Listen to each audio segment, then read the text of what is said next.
Hola, ¿qué tal mis queridos jurisconsultos? Bienvenidos a su cápsula jurídica número 169. En esta ocasión trataré dos principios fundamentales del proceso penal: juicio previo y debido proceso. Sean bienvenidos. El artículo 20, en su primer párrafo, nos establece, al igual que el artículo 4 del Código Nacional de Procedimientos Penales, cuáles son las características y cuáles son los principios rectores del proceso penal mexicano. Nos señala: el proceso penal será acusatorio y oral. En él se observarán los principios de publicidad, contradicción, concentración, continuidad e inmediación. Agregando el artículo 4 del Código Nacional, que se observarán los principios también previstos en la Constitución, en los tratados internacionales y las demás leyes que de ella emanan. En todo momento, las autoridades deberán respetar y proteger tanto la dignidad de la víctima como la dignidad del imputado. Y esto no solo porque lo establece el artículo 4 del Código Nacional de Procedimientos Penales, sino recordemos nuestro tercer párrafo del artículo 1 de la Constitución Política de los Estados Unidos Mexicanos, en el cual dice que todas las autoridades en el ámbito de su competencia deberán proteger, promover y respetar los derechos humanos. Y como veremos más adelante, el juicio previo y el debido proceso también tienen esta característica de ser un derecho humano.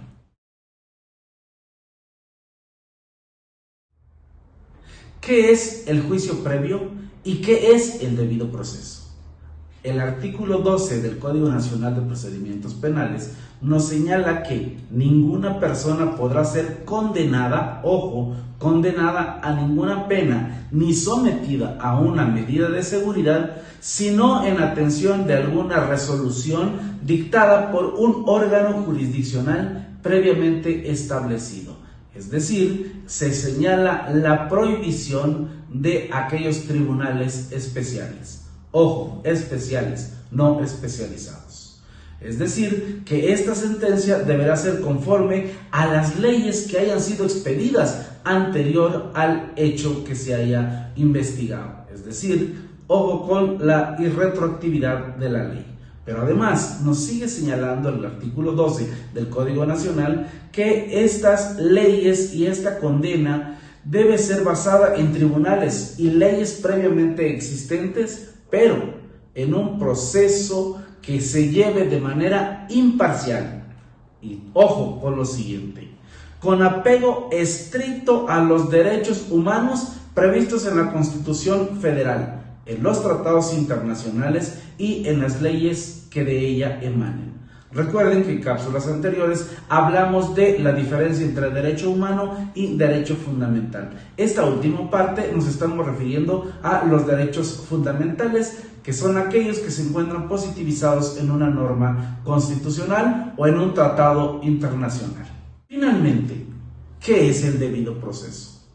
De acuerdo a diversas sentencias de la Corte Interamericana de Derechos Humanos, debemos entender como derecho humano al debido proceso aquellas circunstancias en las cuales nuestras autoridades deben tener respeto irrestricto a todas y cada una de las formalidades esenciales del procedimiento. Pero, ¿qué está sucediendo en México con los procesos penales?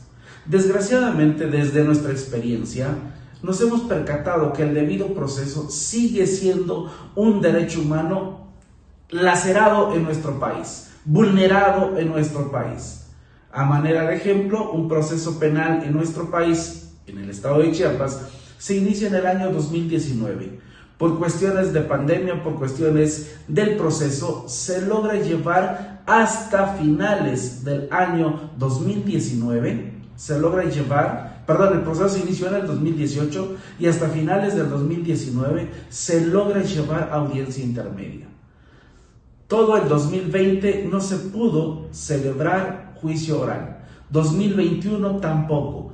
2 años después de celebrarse la audiencia intermedia, por diversos diferimientos del órgano jurisdiccional, por bloqueos que existen en la geografía chiapaneca, etcétera, etcétera, el juicio se inicia hasta el mes de agosto del 2022. Se sigue un largo juicio oral, vulnerándose en diversas ocasiones este plazo razonable para ser juzgados, vulnerándose en muchas ocasiones este debido proceso.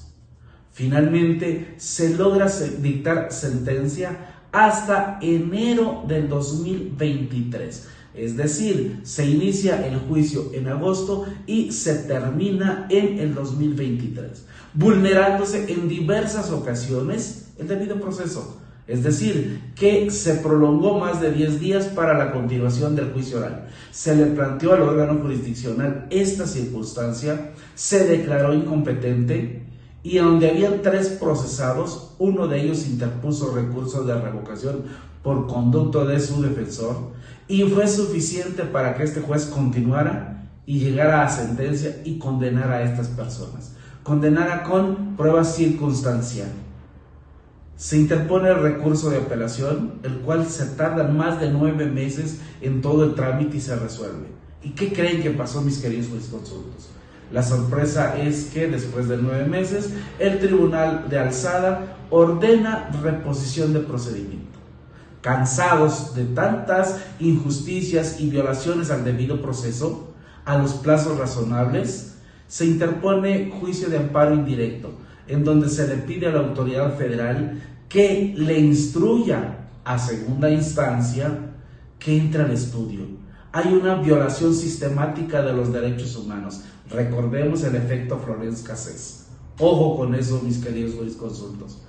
Violación reiterada a derechos humanos nos puede llevar a ese efecto corruptor que tanto nos ha hablado la Suprema Corte.